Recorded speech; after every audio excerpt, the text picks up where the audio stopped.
Xalq bilan bevosita muloqot qilish, ularning muammo va takliflarini eshitish har bir xalq vakilining asosiy vazifalaridan biridir. Ayni shu maqsadda Birinchi Bog'i Baland saylov okrugidan xalq deputatlari viloyat kengashiga saylangan deputat Bahriddin Nasriyev Samarqand shahrining Ma'rifat mahallasida joylashgan 11-son umumta'lim maktabida uchrashuv o'tkazdi. Mazkur uchrashuv ochiq, samimiy ruhda bo'lib o'tdi. Deputat Bahriddin Nasriyev 2025-yilning birinchi choragida amalga oshirilgan ishlar yuzasidan atroflicha hisobot berdi. Unda mavjud muammolarni o'rganish, ularni hal etish bo'yicha qilinayotgan ishlar, viloyat kengashida ko'tarilgan masalalar, fuqarolarning murojaatlari asosida olib borilgan chora-tadbirlar haqida batafsil ma'lumot berdi.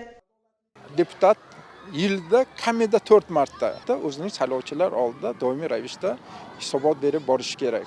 Chunki yaqinda parlament to'g'risida, demak parlamentdagi deputatlarning roli, deputatlar demak o'z saylovchilar oldida doimiy ravishda hisobot berib borilishi, qanaqa prezidentimiz tomonidan, hukumatimiz tomonidan qarorlar, qonunlar chiqyapti. Bu to'g'risida o'zimizning saylovchilarimizni doimiy ravishda bizlar deputatlar tanishtirib borishimiz kerak. Mana shu birinchi chorak davomida o'tkazilgan hozir saylovchilar oldiga men bergan hisobotimda bir qator vazifalar aniq demak qilingan ishlar va ularning natijasi to'g'risida men o'z hisobotimda o'zimning saylovchilarimga aytib o'tdim.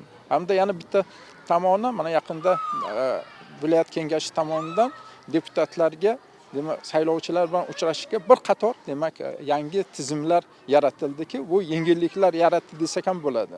Yig'ilish davomida partiyaning faoliyatini yanada rivojlantirish bo'yicha kelgusi rejalarga e'tibor qaratildi. Jumladan, mahallalar bilan hamkorlikni yanada mustahkamlash, partiyaning saylovoldi dasturlarini amalga oshirish bo'yicha yangi tashabbuslarni ilgari surish hamda atrof muhitni muhofaza qilish masalasiga keng jamoatchilik e'tiborini jalb etish kabi masalalar muhokama etildi.